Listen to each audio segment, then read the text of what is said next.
Good morning, Amy. How are you doing today? Good morning, Alexis. I am great. How are you back from your whirlwind vacation? I am great. Yeah, I'm excited to dive into Taurus season today. And yeah, I just got back from an amazing, it definitely was whirlwind in all the best ways, trip from Sedona to California. And yeah, I actually ended Aries season with seeing a real life ram like 10 feet away from me. So that's kind of how Can't the make whole it trip up.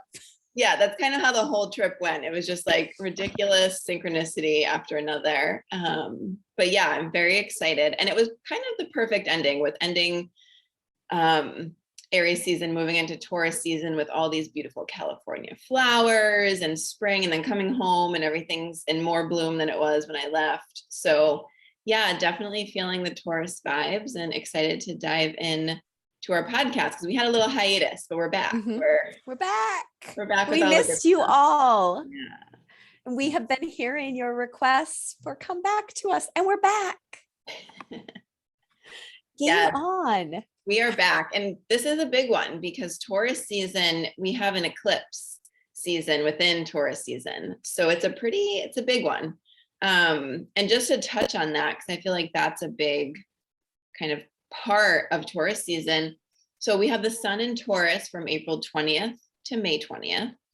And within that, we have two eclipses. We have a solar eclipse on April 30th and then a lunar eclipse on May 16th. So the eclipse portal happens all within Taurus season. And the eclipses that happen this year, we'll have two more in the fall. They're all happening on that Taurus Scorpio axis. So Taurus, because we're in Taurus season, so let's just give a little bit more on Taurus. Taurus is an earth sign. It's very much about being present here, embodied, like being aware of everything around you, using all of your senses, your sight, your sense of smell, your taste, just being immersed in everything around you. And to do that, you have to be really present and grounded. And so that's where the North Node is. The North Node is in Taurus, which I feel like it's that chapter on embodiment, like how much more can we feel and be present for?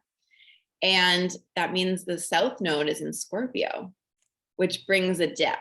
It brings this like uncovering all of the hidden bits, all of these kind of unconscious parts of us. And so what a beautiful access to be working with. And I would also recommend look at your chart and see what houses fall in Taurus and Scorpio, because those are some areas of your life that are going to be very amplified. I was going to say activated. Amplified. Yeah, something along those lines. Yeah. Beautiful. I love it. I also, we'll be talking about Pluto more with his station and how he's stationing and digging down at the 28th degree of Capricorn, which Capricorn in its shadow with Pluto there is top-down authority, and how we're watching his digging in this eclipse season when he is the ruler of Scorpio. So he's ruling the South Node right now. He's showing us what we need to let go of to move toward a brighter, more beautiful world. Taurus is of our body. There's this great Aubrey Marcus quote, which a colleague of mine put up. You are comprised of 84 minerals, 23 elements, and 8 gallons of water spread across 38 trillion cells. You have been built up from nothing but the spare parts of the earth. You are recycled butterflies, plants, rocks, streams, firewood, wolf fur, and shark teeth, broken down to their smallest parts and rebuilt into our planet's most complex living thing. You are not living on Earth. You are Earth. I love that we're recording this on Earth Day, April 22nd, and we're in Taurus season, this really earthy sign of, in its light, pleasure and our sensuality, our being able to see and hear and feel and touch and taste. good food, fuzzy blankets, snuggling with the people you love most. In Taurus season, in eclipse season. Woo! Yes. Yep. All of that. I'm bringing my usual Aries enthusiasm. Yeah. I love it. Yeah. And just a bit on eclipses. Eclipses are just big times of transition. They are times when I like to say it's a new or a full moon on steroids. And so there are these potent, like new beginnings or new, if you think of the full moon, it's like this peak, these illuminations, these insights. And oftentimes they're just big transition points in our life, even if you can't see it externally. So I've had eclipse seasons where I've moved on multiple. I like to move during eclipses. How you roll. I have, met new people and had all of these like big external things happen during eclipses, but also there's been a lot of the internal, right? There's been times where I'm just like within myself and I just know I'm going through these big transitions. So you may already feel it because we're definitely you can feel it for weeks before and after. So although that first eclipse is on April 30th, we've been in the energy. So you can start to kind of feel, like I saw when I was on my trip, I saw a crab molting its shell. It was like an amazing experience to watch. And I was just sitting there in awe of like feeling how much I was transitioning and changing things in my life. And this crab was literally fighting and struggling its way out of its old shell. And to me, that's kind of eclipse season. It's like we've, outgrown our old shell. We're pushing forward, changing. And sometimes there's a little bit of a struggle in it, right? Like I could see the crab, like, and it's like the butterfly, right? Like you want to help it, but the struggle is part of how it builds its strength, right? The butterfly, that's how actually all of the parts of it open up and allow it to have these wings that it can actually fly. And same with the crab, it has to have this shell that hardens. And so part of the struggle is actually, right, part of that growing that strength. And so I feel like that's definitely eclipses. There's like, sometimes there's a little bit of like, what's the word? Overwhelm, or just like what is happening. And just knowing that churning, that changing is part of opening to something even better, even more aligned for you. So yeah, so we'll dive more into the eclipses as we go through the month, but just to give you a little bit, it's a pretty big, this is our first eclipse season of 2022. And it's a juicy one. This is a juicy, good one. And it's a great time for really earthing in, like calling on that Taurus energy, calling on Taurian determination, and keeping in mind that it is just one step at a time. You just need to look for your next best step. You don't need to know what your destination is. What's the next best thing you can do? What's the next right step? Yeah. So shall we start with our little date rundown and the aspects that ping? Yeah, so let's start with, we already mentioned April 20th was the day that the sun moved into Taurus. And then April 23rd, Mercury is conjunct the North Node. So we have Mercury in Taurus, the North Node is in Taurus. Like we said, that's where the eclipses happen. So an eclipse happens when it's a new or a full moon close to the nodes. So Mercury conjunct the North Node, Mercury as the messenger. He's coming to the North Node kind of in alignment, kind of like this pre-eclipse message, right? It's a week before the eclipse. And he's dropping some hints, he's dropping some messages, some insights. So whenever Mercury is loud, I always like to say, take some time to journal, to meditate, just to create space and to listen, right? Because that's part of it too. Oftentimes there'll be a lot happening in our lives and the messages will be, very apparent, but taking that time to reflect and listen helps to kind of really understand what's happening. So yeah, Mercury conjunct the North Node. And just going back to that Taurus piece, I think another part to mention we have the North Node in Taurus, and what Taurus kind of is really following the things that make you feel good. Like it can be as simple, but also sometimes that can be complex in itself, but it can be as simple as that, of following the things that make you feel good. And often we'll have to work through, all the stuff, all the reasons, and all the, kind of external thoughts that pop in. But really, truly, being able to take those steps in what feels good. If it doesn't feel good, it's probably not for the best, right? For everybody. It may seem like on paper, this is what I should be doing, or this is what, the logical thing to do is, but actually it's really not, right? Actually, that most aligned thing that you can do for yourself is the thing that makes you feel good. And maybe there's some uncomfortable things, or maybe, a conversation or something that, kind of pushes the edges, but actually in the end, those people around you, everyone's going to feel better for it. And so that to me is a lot about what Taurus is. And so I have a feeling with Mercury on the North Node, there's going to be some messages with that. And the North Node often, it pushes us outside of our comfort zone. So it may not be our norm, but it's actually what we really deeply want. And so I feel like those might be some of the messages that are coming around that time. And even now, right? Because we leave these as dates, as the exact, but knowing that the dates around this, right? The planets are kind of moving closer. So we're in this, we're already in this energy. So just being aware of that and listening.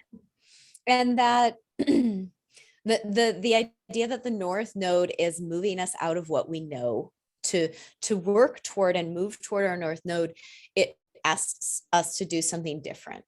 And while Mercury is conjunct the North Node, this is also, the nodal axis is also in a T-square to Saturn.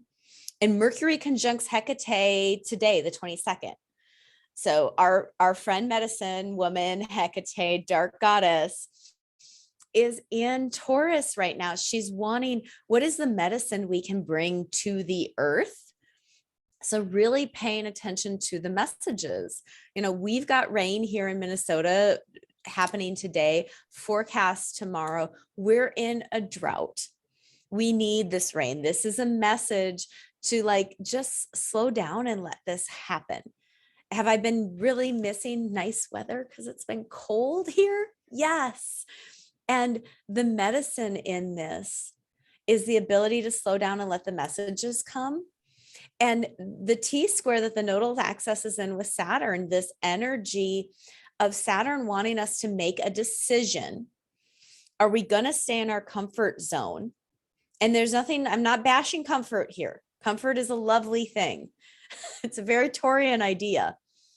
And oftentimes we forget that staying in our comfort zone, like the most easy example for most people to understand is that for a woman in an abusive relationship, that's a comfort zone. That is what is known. And that is oftentimes it feels safer than to step out of that relationship and go toward the unknown, which is that North Node, to step away from the South Node, away from our comfort, away from what we know, and move toward the North Node. And that's really what Saturn's asking us. And we've got Mercury and Hecate hanging out with the medicine of the messenger, the medicine of this ability to hear what the North Node is asking us to do. Because Mercury is this translator. He speaks all the languages. He holds a megaphone up to things and says, are you paying attention? This is, Taurus can also be considered home. And our bodies, our meat suits are our ultimate home. And this earth is our home. So how do we reconcile that? The Aubrey Marcus quote of, you are earth. We are all earth. So how we treat our bodies is in direct relation to how we treat the earth. And we're being asked with this North Node in Taurus to step toward the earth. And how can we build Saturn stability toward better, higher relationship that has more of our medicine, that deep knowing that Alexis is speaking about, the deep knowing that this is what is soul aligned and this is what is right. Even if it's hard, even if I have to have some hard conversations, can we step toward that? Can we make the decision to move into what we don't know, even if it's uncomfortable? Because oftentimes shaking up the current stability is that hermit crab. It's that crab, that butterfly, that moving out of our shell moves us into greater space, energetically, emotionally, mentally. Get curious. Get curious. I can't say it enough. Yeah. And as you brought in Saturn, the next day, so April 24th, is when Mercury and Saturn square off exactly. So taking in all that you've mentioned, and Saturn is in Aquarius, which is the sign of the revolutionary. So Saturn is very much about how can we bring things into reality. He's a carpenter, the builder. How can we make things happen? And he's been in Aquarius for a while now. He's in a sign for about 3 years, or just under 3 years.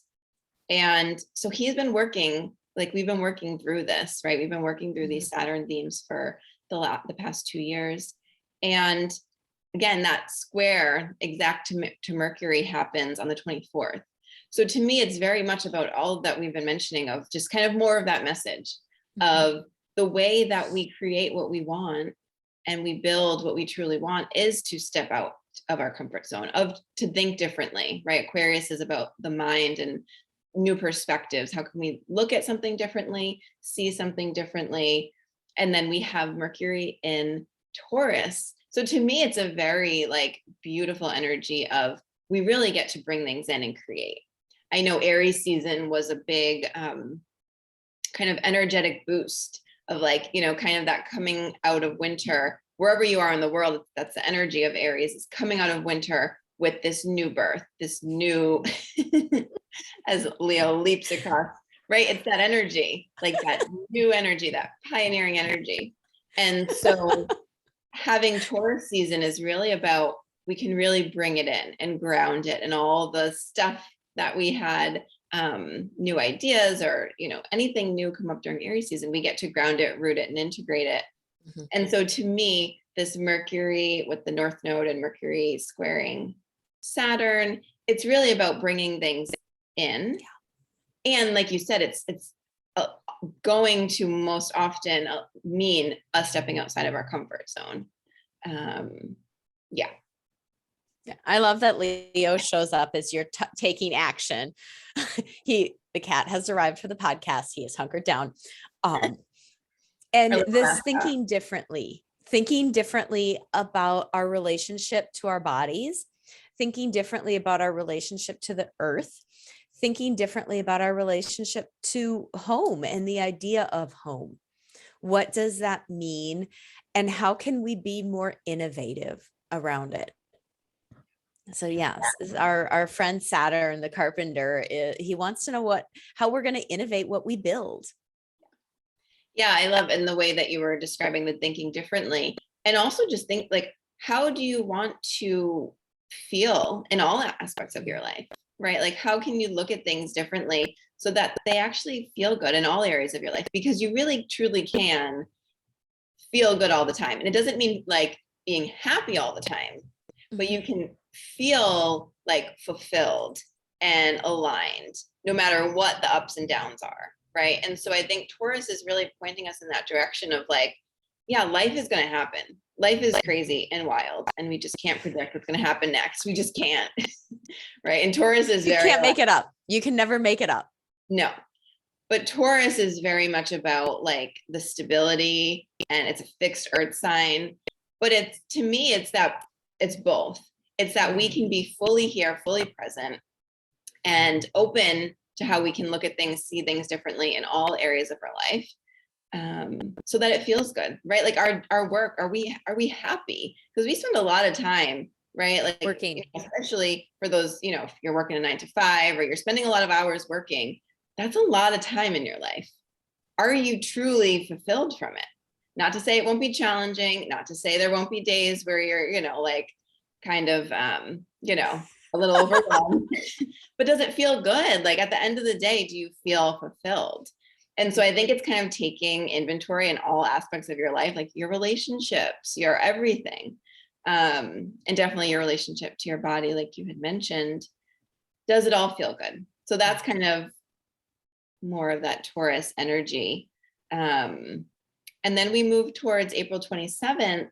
we have Venus. So now we bring Venus in because Venus is the ruler of Taurus. She forms a conjunction with Neptune in Pisces.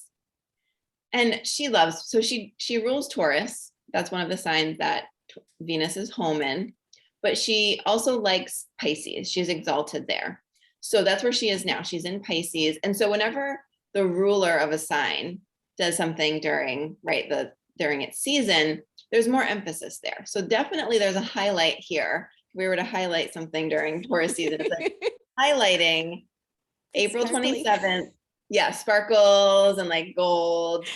She's going to be wearing a fabulous dress. Yes. April 27th, Venus conjunct Neptune. Mhm. Now, also we had the Jupiter-Neptune conjunction earlier in April, which was that big conjunction of expansion of our consciousness, of our dreams, of right, like this big expansion that we're in. There's an unfolding for the rest of the year. Yep. But Venus now comes and hits that point where Neptune is. And there's this, to me, there's more kind of that, what I've already been talking about a lot of like, do we really love where we're at? Because here's the thing too, you can change it at any moment. You get to change it. You get to co-create this life that you're living. We're never stuck, right? So just sometimes there's things we have to move through. But to me, Venus brings more of that when she combines with Neptune. It's almost like Venus is definitely about love and embodiment and like, you know, being here in this body. Neptune to me is like this higher octave of love. And so together, it's like this consciousness of love. Like, how can we fully be fully alive? Like we're only here for a short time, right? Like we don't know what our end date is. And so how can we be fully alive? And so to me, it's like that reminder that day of like, life is short, but it can be really sweet. And we just have to, you know, live it up as much as we can in the ways that feel really good. And so to me, that day feels like a really good day. Knowing that the eclipse is right around the corner. So there may be lots of stuff, but like embrace the Venus Neptune juice, because that day, yeah, just feels really good. That the never stuck that you brought in feels really important, that we can shift and change at any minute. And yes, our existence here, we have been so indoctrinated into how do we survive this. And it is such a theme for me right now. Survival is not an option. We signed up to be in our meat suits for a finite amount of time. The level of pleasure, the level of love, the level of fulfillment that we experience on a day-to-day basis. And I'm not like poo-pooing anger. For those of you that follow me on Guidely, you will know that one of the things I talked about this weekend was the Nemesis Mars conjunction and the amazing political maneuver by that white, straight Christian suburban mom. Go get him, girl. That right anger and that grief are just as important and just as fulfilling as the things that we have been indoctrinated to experience as pleasure. Because at this point, I can get as much pleasure of like feeling my heart swell, listening to her just hit all of those notes as I can snuggled up with my favorite person.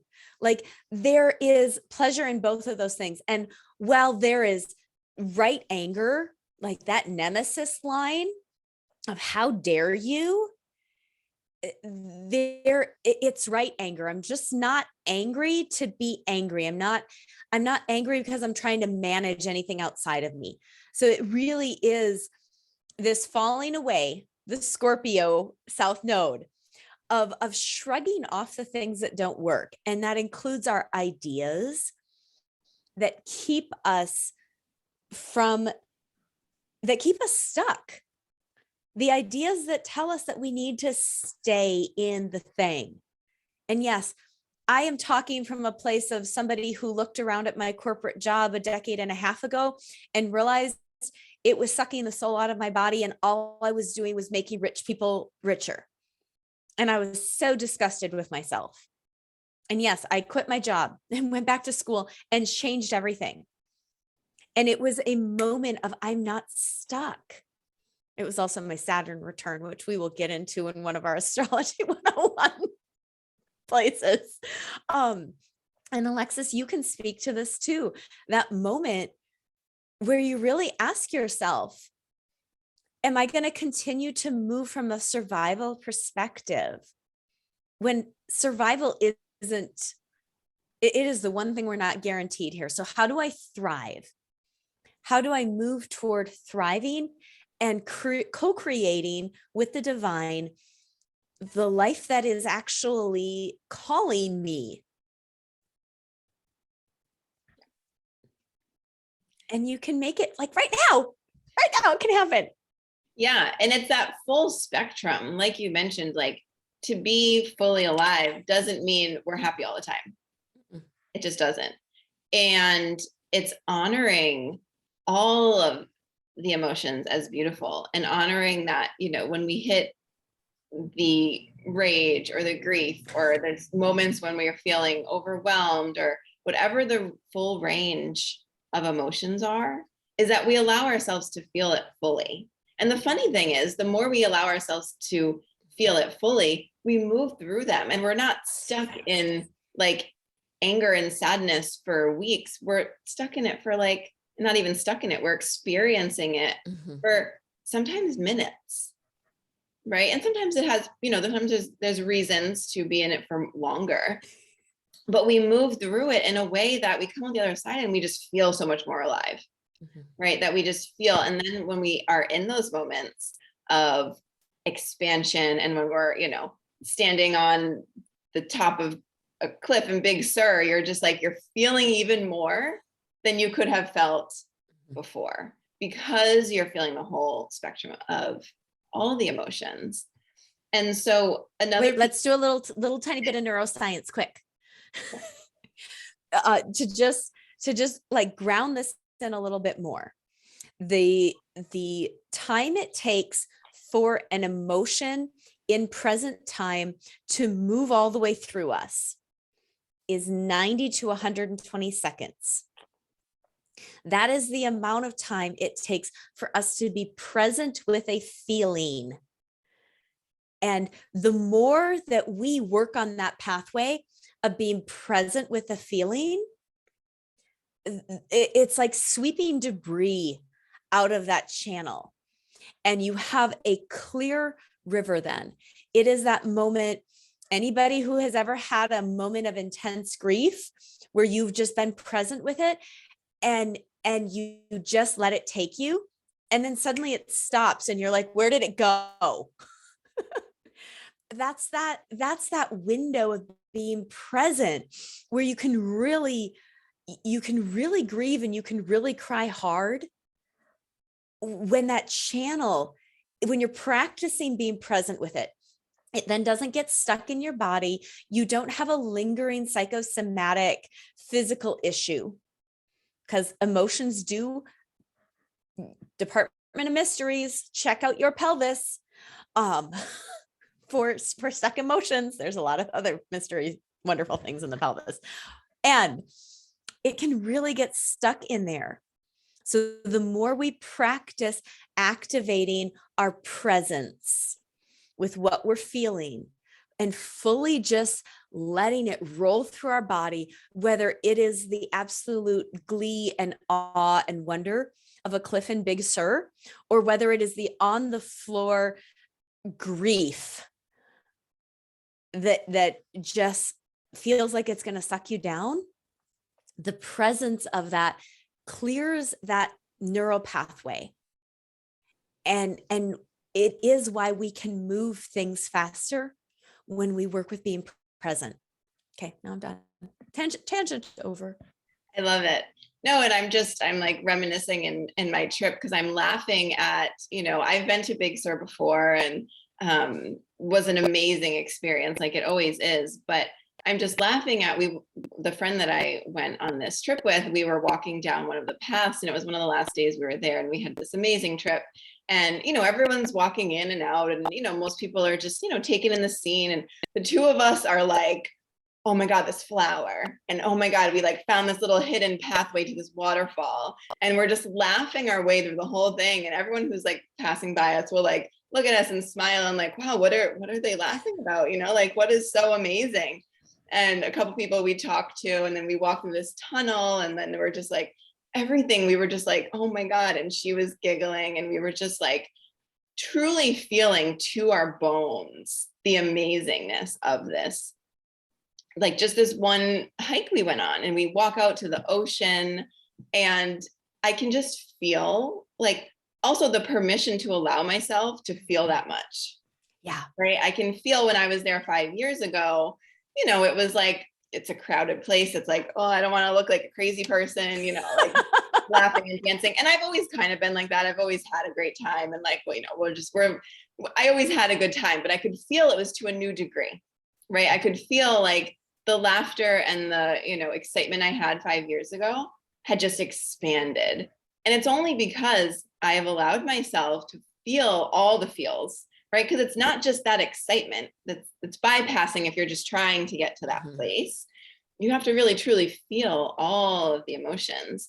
And so I feel like this is just like, right, just more, just giving more, example and kind of that, tangible, like truly feeling the epicness of wherever you are. And it doesn't even have to be on an epic vacation, because I've had, just walking in my neighborhood and I feel like that. We're doing Taurus eclipse season prep here. Feel the feels. Feel the feels.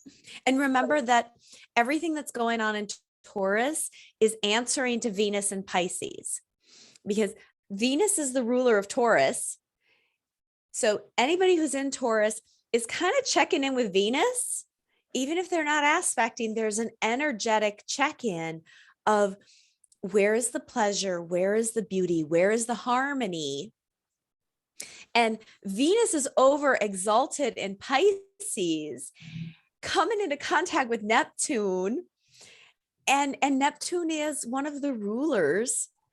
So Venus in her exaltation is now coming into rulership to answer to Neptune on the dreaming and the fantasy and the pleasure and the good that can come. And eclipse seasons, you've heard it here before, you will hear it here again. You don't need to look hard. Just open up your peepers, have a look around, sniff the wind a little bit. It's going to be real evident. Exactly. And just the last piece on this Venus Neptune piece, especially because it's Earth Day today as we're recording. It's also Venus Day. Friday is Venus ruled day. Can't make it up.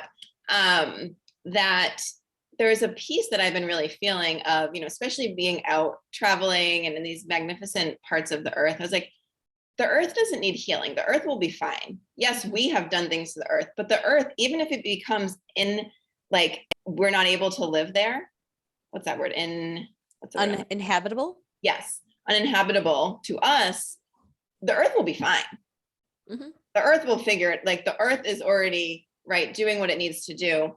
If we can't live here, that's our problem. But part of what I feel like is really what needs healing is us. We really need to raise our consciousness so that we are living in partnership with the land, so that we are understanding that we are not just, it's not just this place that we come and we, use its resources and we dump our stuff and, it's just temporary little place that we actually are. And that quote, I love that you brought that in, that we are part of the earth. We are the earth. And that's the part that we're kind of getting back to remembering. And to me, Venus Neptune really brings that in, because it brings the embodiment, it brings the beauty and the connection to earth with that higher consciousness of Neptune. It's this growing and evolving so that we're doing the healing ourselves, so that we are more of a fit to live on earth, right? Because earth is fine. Earth will be fine. It's good. And if you want to touch in and you're curious about how do you meet the earth better? Check out episode 27, where we spoke with realtor Carolyn Gronfield about how we can evolve into land stewardship rather than land ownership. Or check out episode 30 and learn more about shopping your values, because how we spend our money is a reflection of our relationship, both with ourselves and with the earth. And I think Alexis is spot on. She is going to be fine. It's even if she kicks us out, she's going to be fine. She's going to be just fine. And this Venus and Pisces piece, conjunct Neptune, feels to me like really leaning into that mystical truth that we are all the same thing. We are butterflies and wolf fur and shark's teeth and streams and soil. We are all of those things. And I am you and you are me. And we are the mess and we are the light. It is that Piscean mystical truth of the great interconnection and the complete lack of boundaries, that when we are living in harmony, Venus, we can move from a place of highest good for life, capital L life. Ready. Got my little pencil. Love it. So yeah, so we're approaching the eclipses. So now if we look at the days just prior to the eclipse, so April 28th, Mercury makes a trine to Pluto. And then the following day, Pluto stations retrograde. So basically, Pluto stations retrograde the day before the eclipse in aspect to Mercury in a trine. So Mercury, again, is holding up this megaphone as Pluto, who is this energy of deep transformation and evolution, makes his, movement in the sky to begin to travel backwards through Capricorn. And he also does it in aspect to the moon. So it has a very internal feel to me, right? Which is perfect because we have a new moon eclipse coming the next day. And so Pluto is very much tied to this eclipse. It's a very deep, like the one word I always think of when I think of Pluto is depth. Like it's a very deep energy that he brings to this eclipse. So that happens just the day before the eclipse. Again, he's at the end of Capricorn, which you mentioned, 28 degrees of Capricorn. Mm-hmm. And yeah, he's in aspect to the moon and Mercury. So again, you don't have to look hard. Things will be loud, right? It will be loud. And yeah, I find it fascinating that just the day before the eclipse is when Pluto stations. So that's a very big energy to move us into that eclipse. I'm sure that you and I, with our love of being able to talk about this, could go on. And the big thing that is just dropping in is be gentle. Be gentle with yourself. Be gentle with the human beings and the life around you. Pluto is this depth. And Pluto digging down at the 28th degree of Capricorn, this master degree, is like running us through a master's course of where is the corruption and top-down authority. And the moon being involved feels like this internal, and how are you also living from a place where top-down authority is ruling you and is allowing you to move from a place of corruption, even if it's minor little corruption. How are you not moving in union with your soul?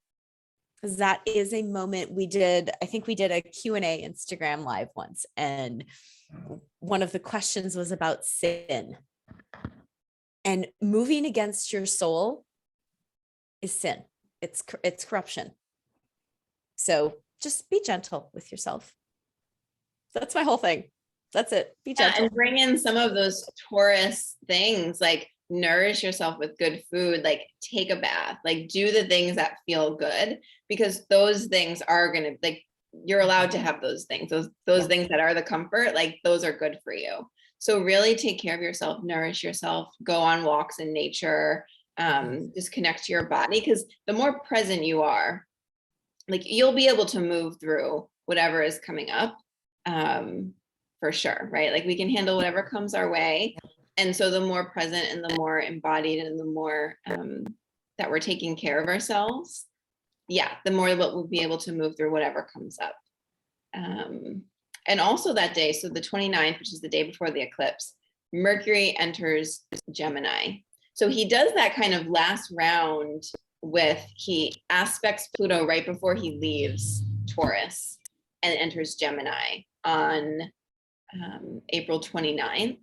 And that's a sign that Mercury is home in. Mercury rules Gemini. That's where he's home.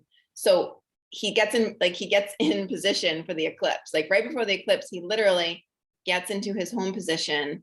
And so if you feel into some of the energies, like Venus is exalted in Pisces, Mercury is home in Gemini, we kind of like, it's almost like everyone's like getting ready for this eclipse, right? And like everyone's in their home base positions. So it does feel supportive that that Mercury is in Gemini, because he will be able to, like, the insights will be clear.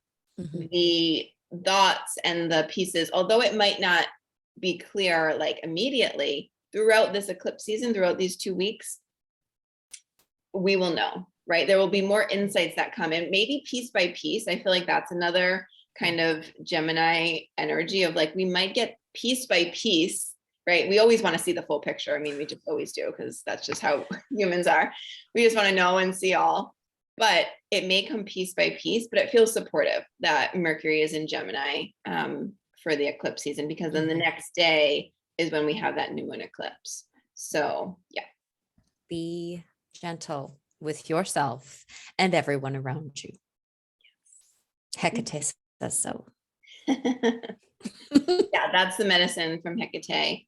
And curiosity. Mercury in Gemini is for sure, that is like a very big theme of Gemini, is being curious. It's like being the student.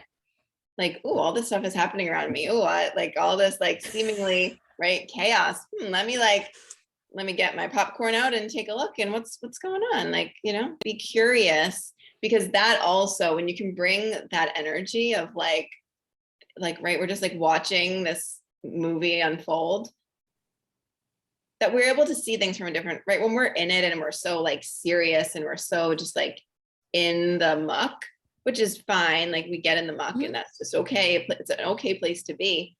But when you bring that curiosity, that like instantly brings you out. It just instantly makes you go, what's going on here? So curiosity, I feel like, is another big piece of medicine that Mercury allows for us to have through the eclipse portal. So the eclipse portal, we're in the eclipse energy, right? Like I said, about a couple weeks before, a couple weeks after. But from that new moon eclipse to that full moon eclipse is what we term the eclipse portal. It's very peduncle, as Amy likes to call it, this very potent tunnel where you're just in between the two eclipses, right? You're just in it, and knowing it, I find, is super helpful, because then it allows you to be like, oh, I'm just in this tunnel, right? Like I know there will be a light at the end of the tunnel, and whatever is happening, you just, again, bringing that Mercury curiosity, I think, is huge. You can just bring that curiosity, be like, oh, what's happening while I'm in this tunnel, right? We also only get this a couple times a year, usually like twice a year, sometimes 3 times a year. This year, we only get it twice. So it's like, live it up, be curious, ask questions, like be in that, what is going on around me atmosphere.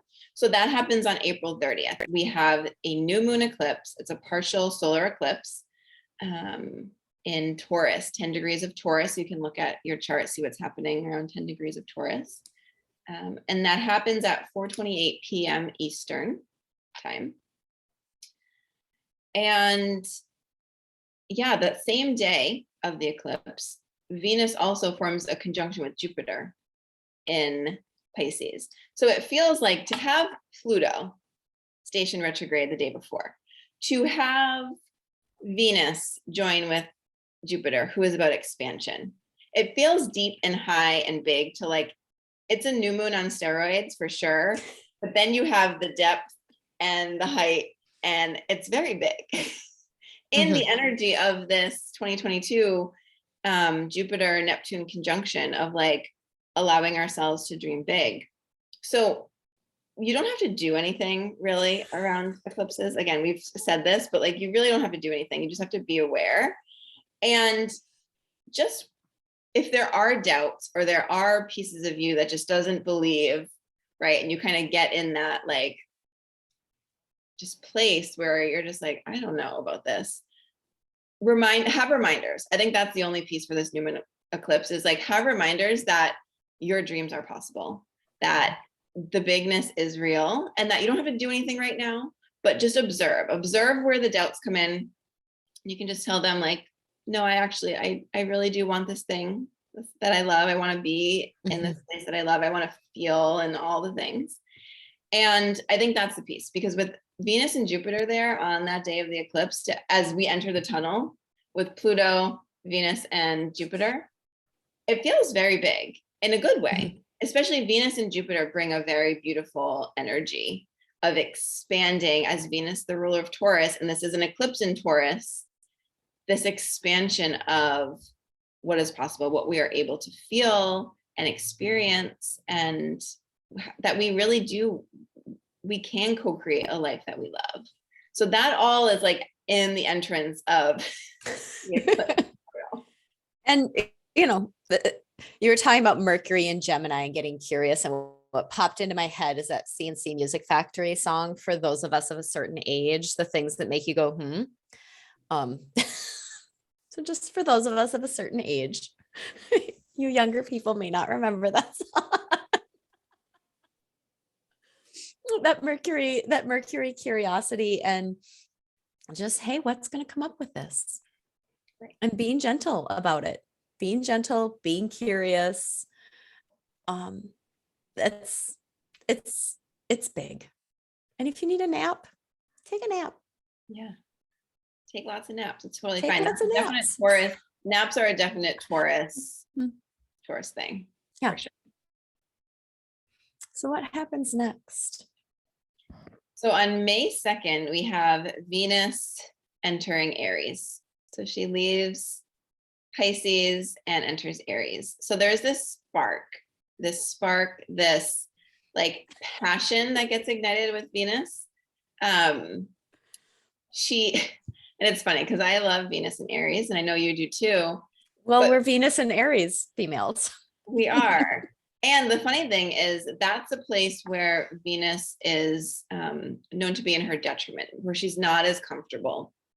But I like to just feel into it as she's just super passionate.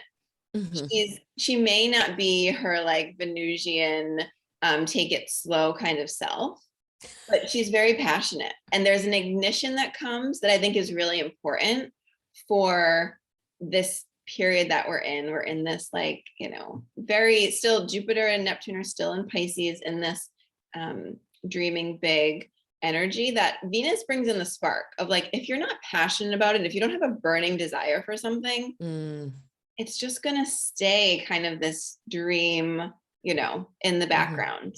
You have to really have a burning desire for something. And that's what I feel like Venus brings when she enters Aries. Yeah. Venus brings this passion. Venus and Aries, and we've talked about this before, recognizing that we both have a natal placement of Venus and Aries, and most people would be like, oh, that's not good. She doesn't like it there. Right. And it is this fiery playfulness. She brings a level of weirdness and exploration, and a willingness to change. Venus in Aries doesn't tend to feel like that Taurian energy of I can be really stuck and stubborn about what I want and how I want it.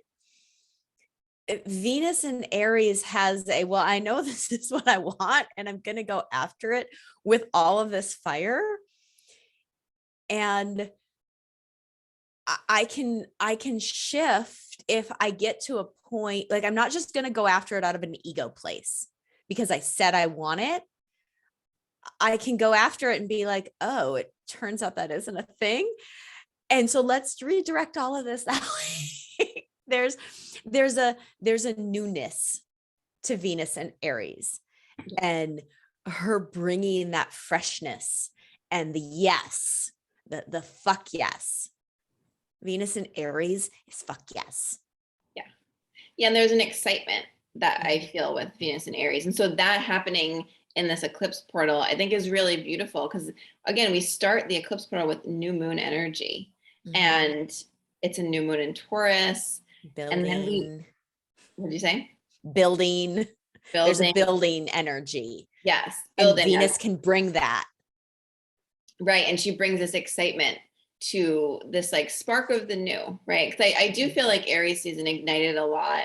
And so now when Venus enters Aries in this eclipse portal, it's kind of bringing this spark, right? Because, you know, we go through ups and downs and we can get really excited about something and then we fall into like, oh, I don't know. And so I feel like she's bringing this really important spark that happens through this eclipse portal. So I love that. I think, you know, that's helpful and we need that. And then a few days later on May 5th, the sun, who's still in Taurus, the sun forms a conjunction with Uranus in Taurus. And this, I love that this happens in the middle of an eclipse portal because Uranus is about change, right? We're in this transitionary portal. Uranus is about change. He's the revolutionary, and you never know what to expect with Uranus. And the sun illuminates Uranus. So we get this illumination of change, of, you know, maybe it's an unexpected change. Maybe it's an unexpected situation comes up, an unexpected offer, an unexpected person comes into our lives. Maybe it's just within ourselves. We just have this, you know, change within ourselves that we just feel that, of course, we've been working towards, but when we feel into the sun and Uranus, it really gets illuminated. Yeah. So I love that that happens in the middle of the eclipse portal. It feels, again, sassy. It feels, there's a sassiness to it. And as we've got these energies moving out of Pisces, we've had 4 planets in Pisces. And as the cat is going to roll right off the ironing board, the energy that's been in Pisces, where there's been this wateriness, as it moves into Aries, there's going to be this ignition that happens with Aries. And there's a groundedness to this ignition, thanks to our friends over in Taurus. The sun is grounding in that ignition. So it's like, well, there's been this wheel spinning that's gone on because of all the things in Pisces. It's like there's this feel of like sudden, like a little bit of traction, a little bit of, and now we can go. We're not just spinning anymore. The road runners got a little bit of traction and can get someplace. Yes. And then we get more Aries energy on May 10th. That's when Jupiter enters Aries. So Jupiter has been in Pisces for all of this year up to this point, and he will return to Pisces when he will retrograde and end the year in Pisces. But he takes a pretty good chunk of the year from May to October, I believe, in Aries. And so Jupiter is about expansion. And he's been expanding the area of Pisces for us, which is, again, you can look at what area of your chart that is for you, but it's definitely this expansion of our consciousness, this expansion of, you know, a lot that we can't even see going on. A lot of it is our beliefs and all of these different pieces. And so now he enters Aries, and I feel like it's all of these dreams and all of these visions that we have and that we've been working towards. We really get this push and expansion in that area of our lives for these next few months. So as Jupiter enters Aries, we have more of that spark, initiatory energy, that fire that's really important for us to, like the fuel to allow us to make things happen. So I think that's really important. And then also that same day, we have Mercury stationing retrograde.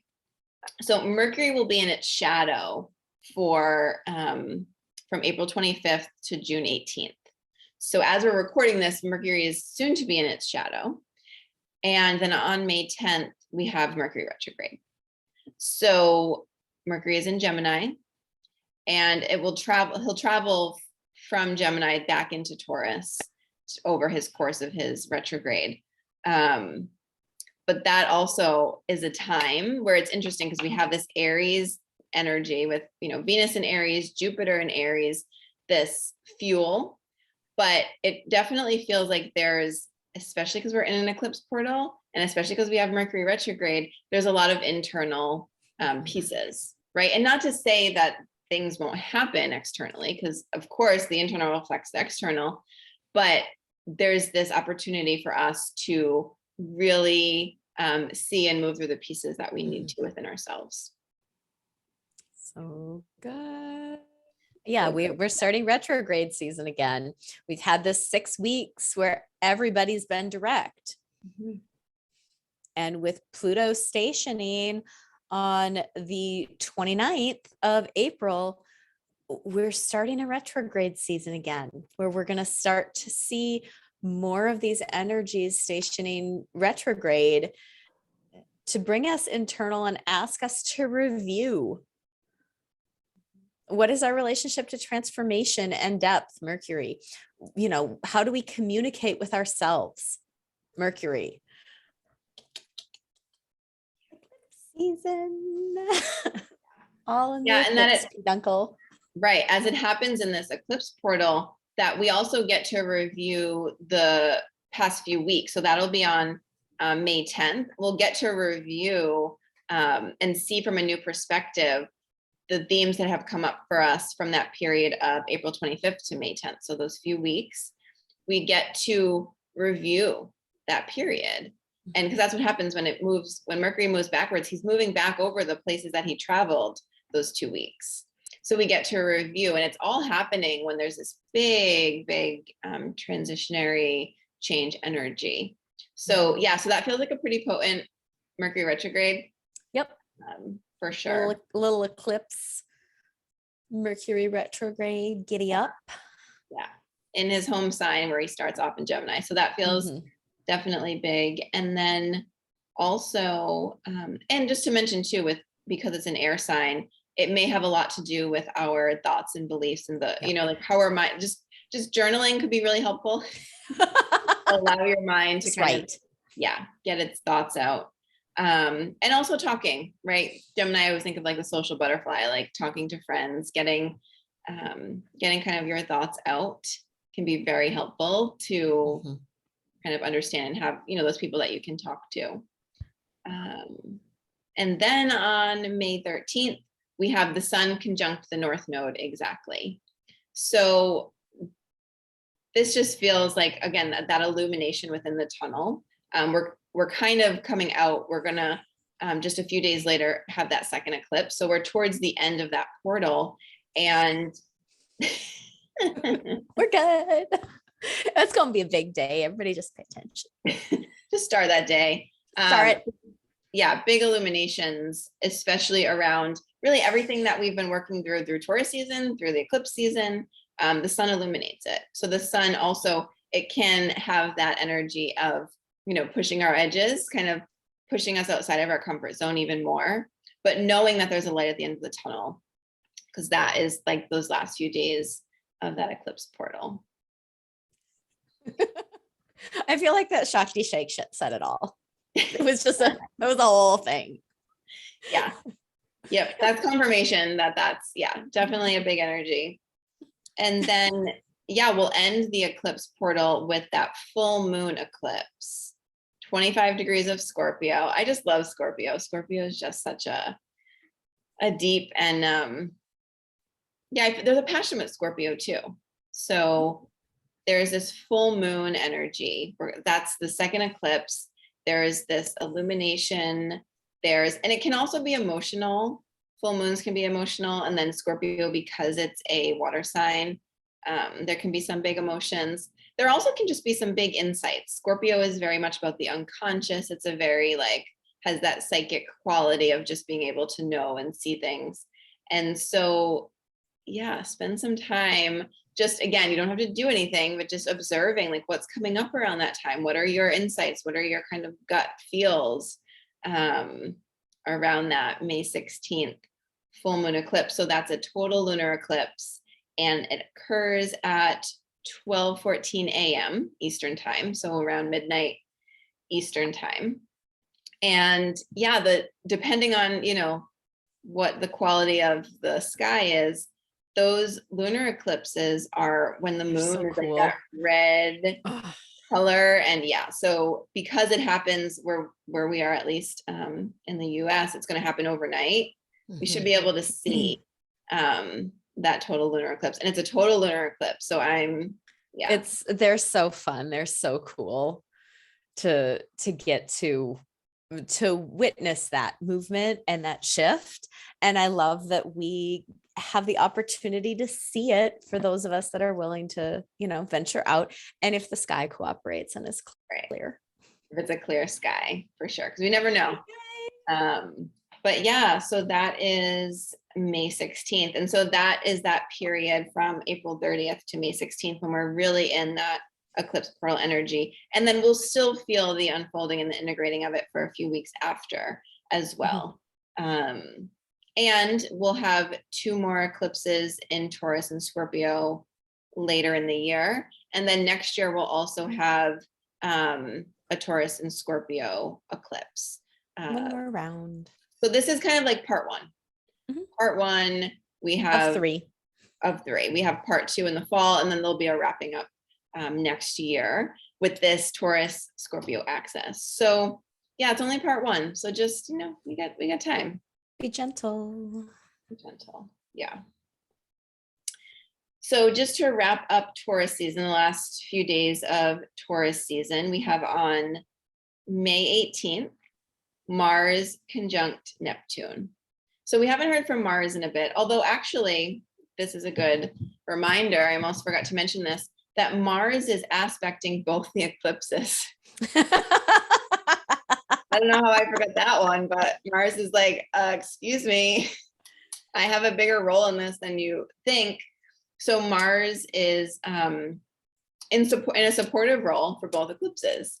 He will be aspecting that Taurus eclipse, and then he will also be aspecting the Scorpio eclipse, the second one. And he rules Scorpio.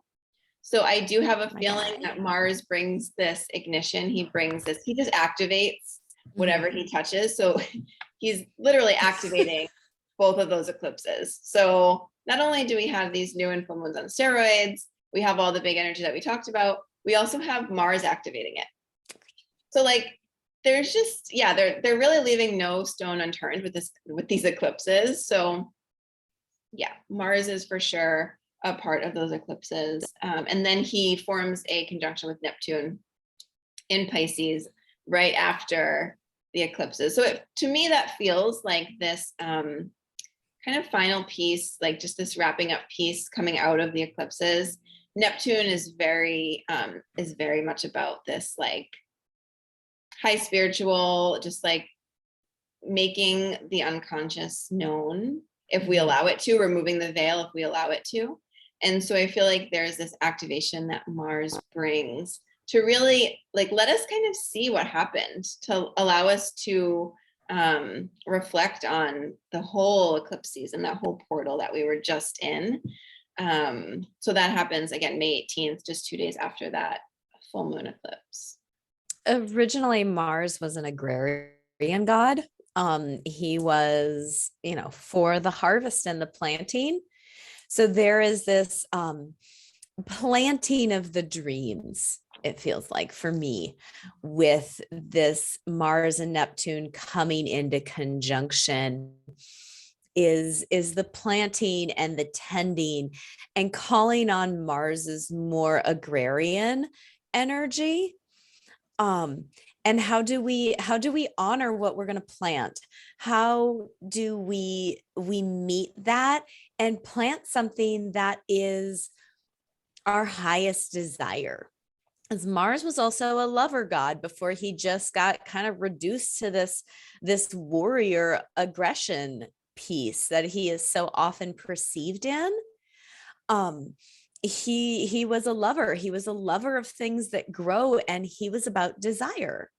So what do the stars have in store for you that they're asking you to honor by planting, to make it real and to bring it in, because keeping in mind that, Neptune is going to be probably about 24 or 25 degrees of Pisces at this stage.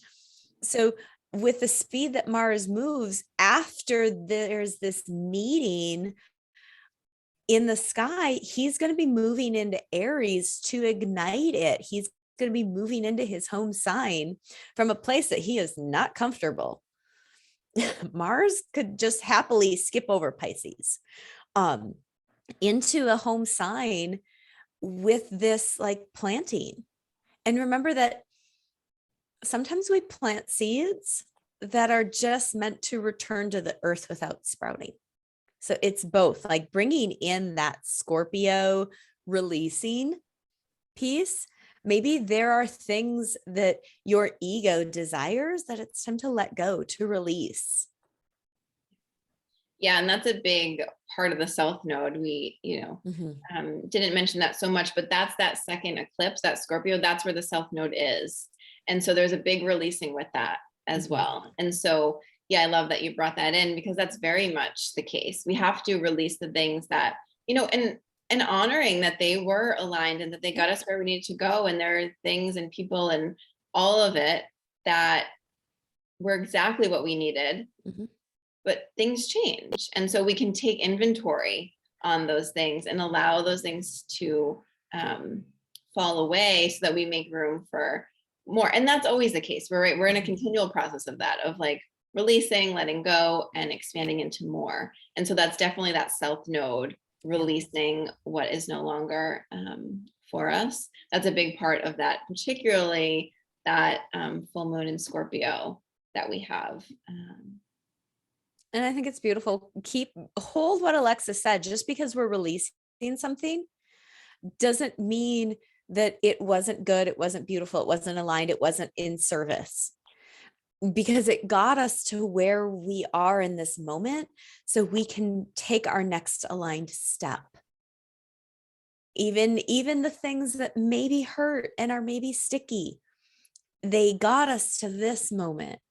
They taught us the things that we needed to learn. They forged us in a way so we can take that next right step. Yep. And that's just to like sum up Taurus season, is like one step at a time. That's really all we have to do, just following the next step. And, slow and steady wins the race sometimes, because you set that really good foundation for yourself and you make sure that each step you take, you're like, yes, this is what I want. Yes, this is a hell yes. And when you set it up from that place, you build something really, that strong foundation that allows you to build something even better than you could have imagined. So I think that is kind of that take home of Taurus. Yeah. Because then that brings us right to May 20th, the sun enters Gemini. So that's Taurus season. So good. So exciting. Yay, eclipse season. Yeah, it's going to be a big one for sure. And again, big no matter however that looks, right? Big can be just you going through your own stuff by yourself. Big can be, big changes externally in your life. But whatever it is, I find it very helpful just to know that that's what we're in, that we're in this transition period. And however it looks is exactly what is needed. Yeah, I think that's absolutely perfect. Like us, share us, do the things. And if you really like us, join our Patreon channel. All the information is down in the show notes, and we put out special content. Even if, you're at a $1 a month tier, we do a card reading that holds the month. And I know I have heard from a number of Patreons for the month of April that card reading was spot on. And for Patreon members that are at the $10 tier, you get the chance to win an astrology reading. We will pull your chart and we will look at the astrology of your chart and your natal placements. And they're fun. We like it. Yeah, they're super fun. Love it. So happy Taurus season. Happy eclipse season. Be gentle with yourself. Drink a lot of water. Stay present.